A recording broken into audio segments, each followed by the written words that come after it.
Culture से संबंधित, भाषा से संबंधित कराए 27 फरवरी 1883 को 1883 में। तो यहाँ उन्होंने सत्यार्थ प्रकाश लिखा। दैट इज द यहाँ लिखा हुआ है, ये इसका बहुत बड़ा ऐतिहासिक महत्व उसका है। कुछ पोर्शन यहाँ लिखा हुआ। नहीं, वो लगभग सारा, मतलब जैसे उसका संपूर्णन यहाँ किया, प्रणयन यहाँ संपूर्ण किया ये। उसके बाद वो छपने भी यहीं से गया।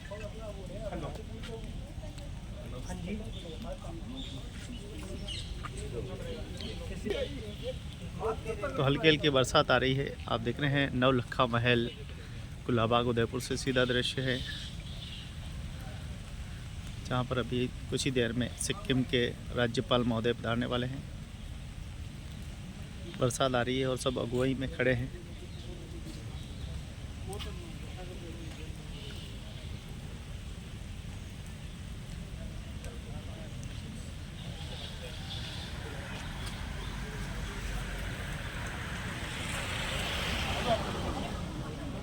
नवलखा विजिट पर आज सिक्किम फोटो भी लगी।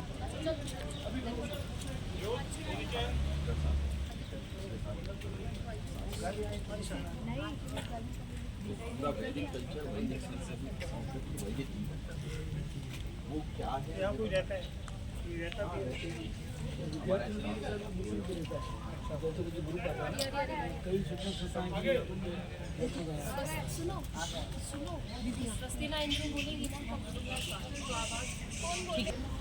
तो माननीय राज्यपाल महोदय पधार चुके हैं। एक गाड़ी आई है।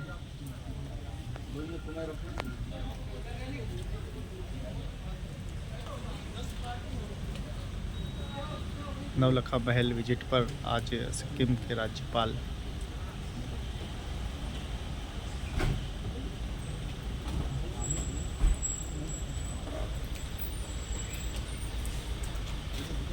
माननीय कलेक्टर महोदय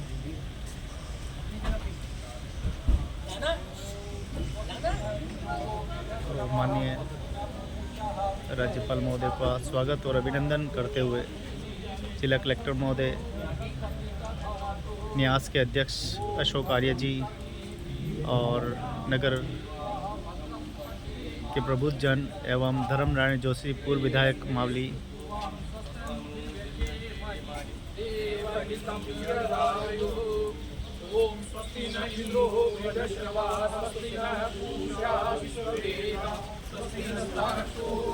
फूलों की बरसात। भद्रं कर्णेभिः शृणुयाम देवा, भद्रं पश्येमाक्षभिर्यजत्राः, स्थिरैरङ्गैस्तुष्टुवां स्वस्तनुभिर्व्यशेमहि देवहितं यदायुः। ओम स्वस्ति न इंद्रो वृद्धश्रवाः, स्वस्ति न पूषा विश्ववेदाः, स्वस्ति नस्तार्क्ष्यो अरिष्टनेमि, स्वस्ति नो बृहस्पतिर्दधातु। ओम भद्रं कर्णेभिः शृणुयाम देवा, भद्रं पश्येमाक्षभिर्यजत्राः, स्थिरैरङ्गैस्तुष्टुवां स्वस्तनुभिर्व्यशेमहि देवहितं यदायुः। हाँ, यहीं से मैं थोड़ा हिस्ट्री स्वस्ति न पूषा विश्ववेदाः, स्वस्ति न तारक्षो अरिष्टनेमि, स्वस्ति नो बृहस्पतिर्दधातु। थोड़ा सा यहाँ से मैंने कहा, इसीलिए आज सर्वप्रथम तो मैं श्रीमद् दयानंद सत्याप्रकाश न्यास की ओर से माननीय महामहिम का हृदय के अंतस्थल से स्वागत करता हूँ। ये महल, इसकी बहुत ब्रीफ में आपको छोटी सी हिस्ट्री बताऊं। ये महाराणा सज्जन सिंह जी का गेस्ट हाउस हुआ करता था। 1882 में उस समय के प्रसिद्ध समाज सुधारक महर्षि दयानंद जी सरस्वती महाराज 10 अगस्त 1882 को यहाँ आए थे और 27 फरवरी 1883 को यहाँ से गए थे। तो उस समय में उन्होंने जो सबसे बड़ा काम किया अन्य कार्यों के साथ साथ, वो था सत्यार्थ प्रकाश का लेखन। तो ये सत्यार्थ प्रकाश रचना स्थली थी। कालांतर में ये सेल टैक्स का ऑफिस बन गया, एक्साइज डिपार्टमेंट का ऑफिस बन गया। ऐसी पवित्र स्थली पे शराब के गोडाउन्स चालू हो गए। तो आर्य समाजियों के मन में भी टीस थी। तो ये पूरा हुआ जाकर के माननीय भैरव सिंह जी शेखावत साहब के समय में उन्होंने अत्यंत कृपा करके आर्यों के इस दर्द को समझा और हमको ये लीज पर दिया कि भाई अब आपको दे रहे हैं, हमसे पैसे मत मांगना, परंतु इसको सुंदर से सुंदर बनाओ। तो लगे हुए थे। प्रभु की कृपा से, आप सब लोगों की शुभकामना से, हमारे भाई साहब हैं, इन लोगों ने बहुत सहयोग किया सब, और आज ये एक ऐसा स्थल बन गया है जहाँ वेद से लेकर के वैदिक संस्कृति, वैदिक दर्शन, वैदिक जीवन पद्धति, जो कि अन्यत्र कहीं विद्यार्थियों को उतना मिलने में नहीं आती। आप देखते हैं पाठ्य पुस्तकों में वो चीज़ें पढ़ाई नहीं जाती, तो कोई अल्टरनेट व्यवस्था तो हो, उस चीज़ को ध्यान में रखते हुए हमने प्रयास किया है। तो हमने ये वेद से ही, जरा भाई साहब एक मिनट तो, ये 4 ऋषि हैं जिनके अंतःकरण में सृष्टि के प्रारंभ में परमपिता परमात्मा ने मानव मात्र के कल्याण के लिए वेद ज्ञान दिया। अग्नि, वायु, आदित्य और अंगिरा, हमने चारों यहाँ पर जो है आदम कद उसमें रखे हैं। और उसके बाद वेद में है क्या, उसके लिए हमने 4 इधर और 4 इधर दृश्यात्मक भाष्य भाई साहब बनाए हैं यहाँ पर, ताकि लोग बहुत सरलता के साथ वेद में है क्या ये समझ सकें। मैं बहुत ब्रीफ में आपको निवेदन कर रहा हूँ। मैं तो गवाह हूँ ना जी, मुझे पता है, इसीलिए तो आपको बिल्कुल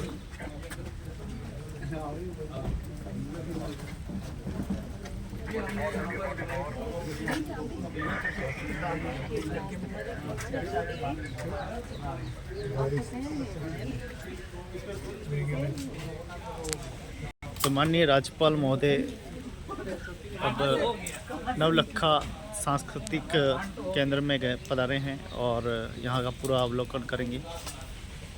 बड़े संगीतज्ञ थे कि जब इटली के मुसोलिनी को नींद नहीं आती थी, 6 महीने से परेशान था अनिद्रा रोग से, सारे डॉक्टर्स हार गए थे, ये वहां गए, इन्होंने अपनी रागनी सुनाई, उस रागनी से उसको नींद आ गई। इतने बड़े संगीतज्ञ थे। और दूसरी बात, 15 अगस्त 1947 को जब पहली बार सूर्य की किरणों ने निकल करके प्रकाश किया, उस समय एक आवाज गूंजी थी, वंदे मातरम, वो आवाज माननीय ठाकुर ओंकार नाथ जी थी। और सबसे बड़ी बात, जब सरदार पटेल ने इनको इनवाइट किया तो इन्होंने एक ही बात की, वंदे मातरम गाऊंगा पर पूरा गाऊंगा, खंडित वंदे मातरम मैं नहीं गाऊंगा। सरदार जी ने कहा आप आइए गाइए।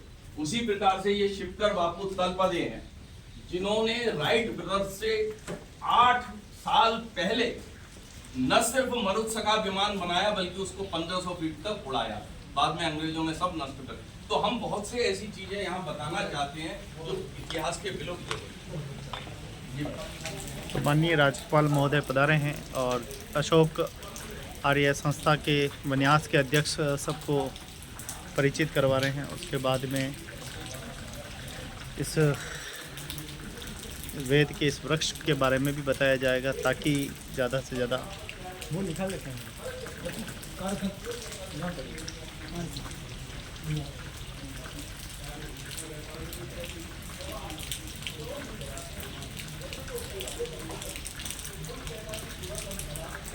तो देख पा रहे हैं किस प्रकार से पूरा विजिट कराया जा रहा है सिक्किम के राज्यपाल माननीय माथुर साहब को। जी साहब, आज बड़ा ही अत्यंत हर्ष का विषय है कि आज हमारे मध्य में हमारे बीच में सिक्किम के राज्यपाल श्रीमान ओम प्रकाश जी माथुर साहब का जो राज्यपाल बनने के पश्चात प्रथम बार आपका आगमन हुआ है।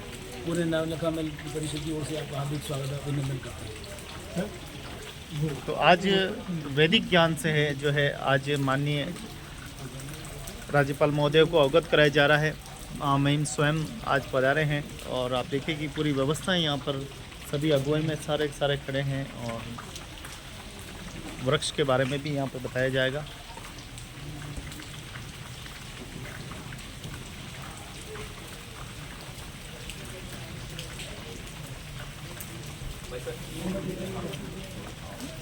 ये हम एक वेद वृक्ष बना रहे हैं, अभी बन रहा है। ये रोटेट करेगा, हाँ यहाँ यहीं से बैठा, तो ये रोटेट करेगा, एक ही नज़र में वेद ब्राह्मण सब वेद परिवार एक ही नज़र में व्यक्ति को आ जाएगा। तो ये प्रयास वो ये कि जो चीज़ हम ढूंढ रहे हैं उनको हम याद करें।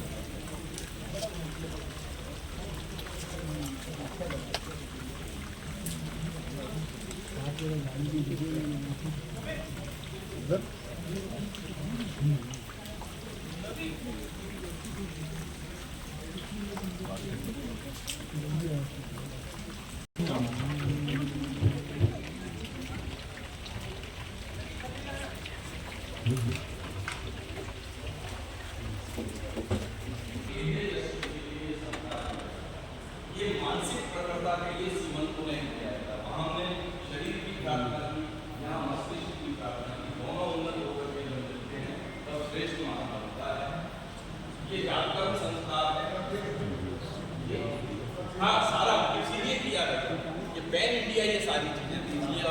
ये किया है, अलग अलग रूप में किया है। ये ओम का जो है नाम लिखा जाता है क्योंकि ओम परमपिता परमात्मा का मुख्य और निज नाम है, इसलिए यहाँ पर ओम लिखा जाता है। और थानों में बोला जाता है वेदेसी, इसलिए कि तू ज्ञानवान है। तो ये सारी चीज़ें यहाँ से लेके चलती हैं। फिर नामकरण संस्कार है व्यक्ति का। श्री दयानंद जी महाराज के समय में नाम बड़े उल्टे उल्टे लोग रखते थे, तो वो कहते हैं भाई सार्थक नाम, प्रभु कृपा से आप सब लोग सजग हैं और सार्थक नाम रखें। ये निष्क्रमण संस्कार है। सबसे पहले बच्चे को आज के दिन बाहर निकाला गया है। सुबह सूर्य का तर्पण किया गया था, उनको अर्घ्य दिया गया था, अभी चंद्रमा को अर्घ्य दिया जा रहा है और परमपिता परमात्मा से प्रार्थना की जा रही है, हे प्रभु हमारे जीवन में कभी पुत्र जनित कष्ट नहीं आए। थोड़ा पैसा ये अन्नप्राशन संस्कार है। अभी तक लिक्विड पे था, माँ के दूध पे था, उसको अन्न भी देना। तो यहाँ पर एक विशेष बात कही है, जैसा खाए अन्न वैसा होता है मन। इसलिए यहाँ पर कहा कि जहाँ आयुर्वेद के हिसाब से पुष्ट होना चाहिए, वहाँ हिंसा रहित भी होना चाहिए। किसी गलत काम से पैदा किए हुए द्रव्य से आपके घर में भोजन नहीं आना चाहिए। ये चूड़ा कर्म संस्कार है। गर्भावस्था के जो मलिन माल होते हैं वो उतारे जा रहे हैं। ये गुजरात का हमने लिया है। यहाँ कर्णवेद संस्कार है। यहाँ सुश्रुत कहते हैं कि ये केवल उसके लिए नहीं है, आभूषण के लिए नहीं है। इसको करने से कई प्रकार के रोग, विशेष रूप से हर्निया, जीवन भर नहीं होता है। इधर चलेंगे।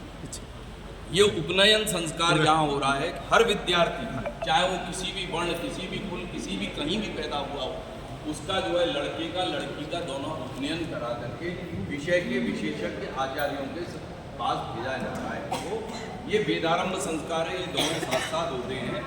यहाँ पर ये कह रहा है कि हे गुरु जी, जिस प्रकार से हवन कुंड में अग्नि डालने पर अग्नि दीप्तिमान हो चुकी है, उसी प्रकार से मेरा जीवन आपके ज्ञान से दीप्तिमान हो।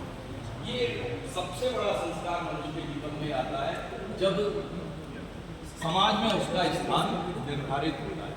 किसी भी समाज के 3 शत्रु होते हैं, अज्ञान, अन्याय और अभाव। तो जो अज्ञान को दूर करने की सामर्थ्य रखता है उसको ब्राह्मण कहा गया। जो अन्याय को दूर करने की सामर्थ्य रखता है वो क्षत्रिय कहलाया। जो अभाव को दूर करने की सामर्थ्य रखता है वो वैश्य कहलाया।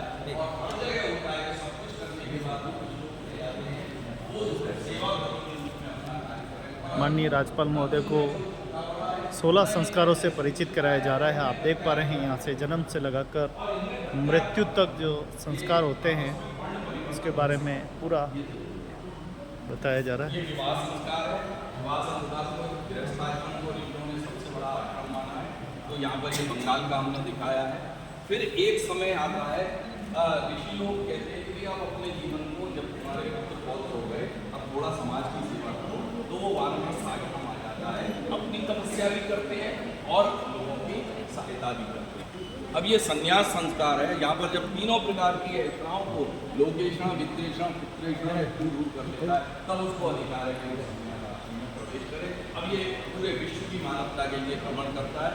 ये अंतिम संस्कार है। यहाँ लोगों को बताते हैं कि दाह संस्कार का प्रावधान किया गया, उसको बताते हुए ये भी कहते हैं कि अधिकार के तौर पर लड़कियाँ भी जो है वो जा सकती है, कोमल विद्या होती है, इसलिए उनको नहीं ले जाते। तो ये 16 संस्कार बच्चा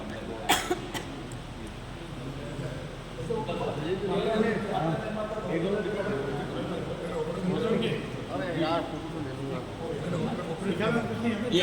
अच्छा भाई साहब बस यहीं बात नहीं भाई साहब, एक आपका आशीर्वाद तो हमें सर, एक थोड़ा सा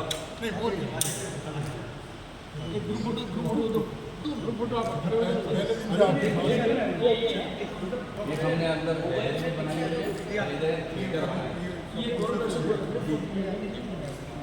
आपने बड़ी कृपा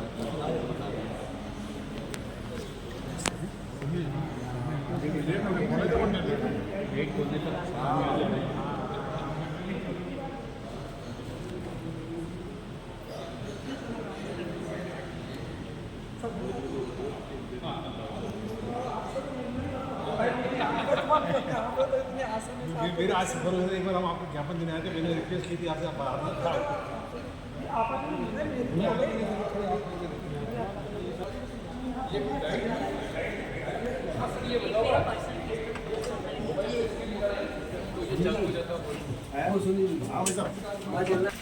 तो माननीय राज्यपाल महोदय ने पूरा न्यास को विजिट किया है उसके बाद बरसात लगातार उदयपुर में हो रही है और आप देख पा रहे हैं किस प्रकार गाड़ी में विराज चुके हैं।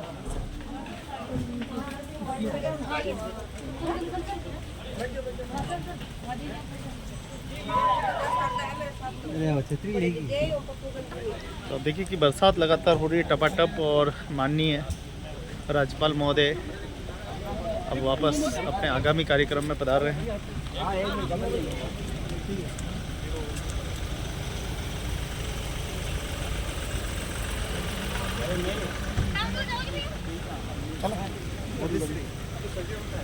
तो काफिला गाड़ी का ऑर्डर लगाओ।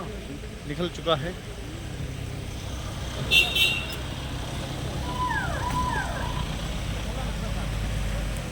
तो माननीय राज्यपाल महोदय आज नवलखा महल आए, पूरे नवलखा से विजिट किया और किस प्रकार से देखिए पूरा काफिला जो है अब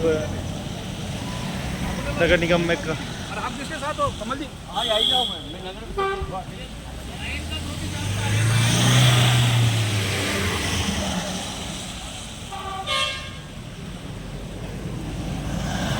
सारी गाड़ियाँ, सारा काफिला रवाना हो चुका है।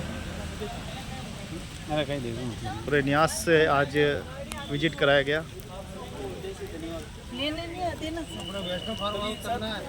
वैष्णव फार्म हाउस बहादुर कार्यक्रम।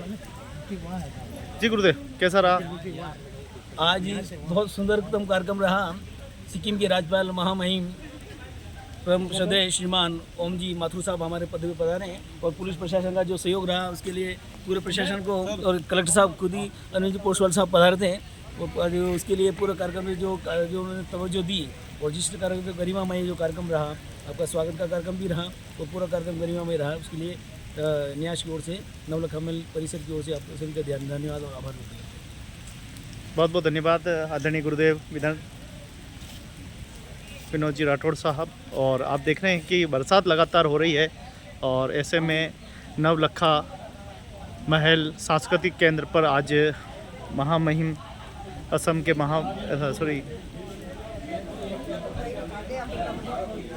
राज्यपाल महोदय यहाँ पधारे सिक्किम के, और उन्होंने आशीर्वाद प्रदान किया।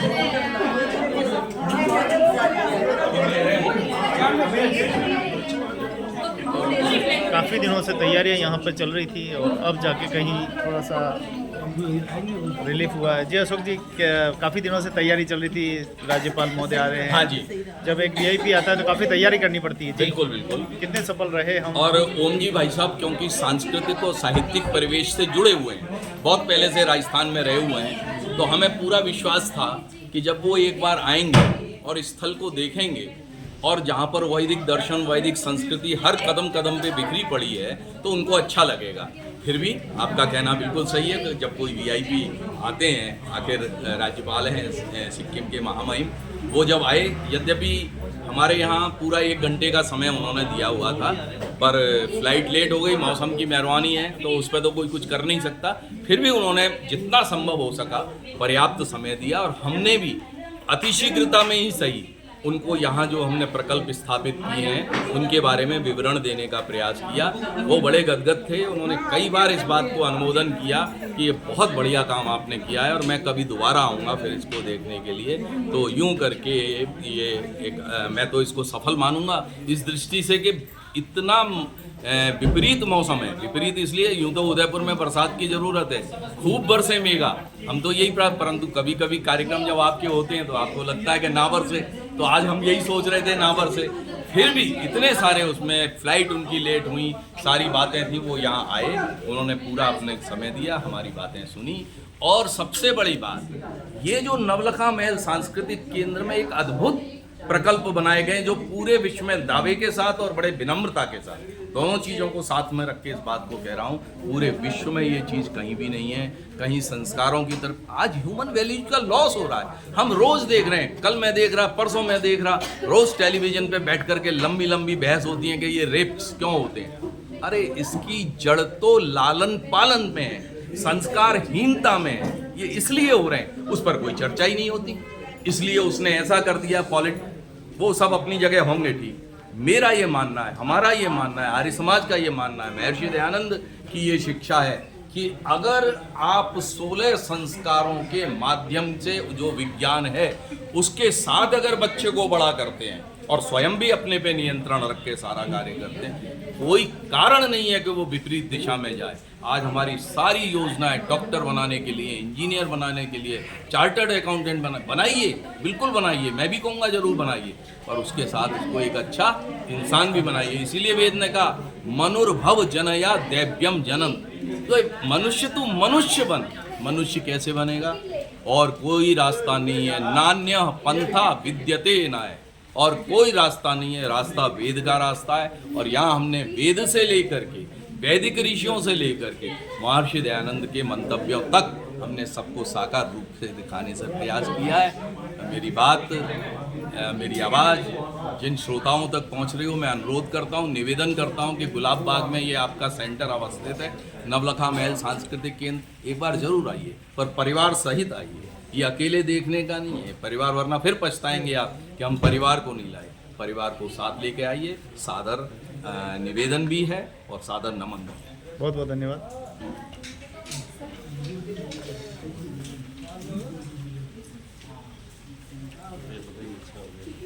बहुत त्वरित रहा पर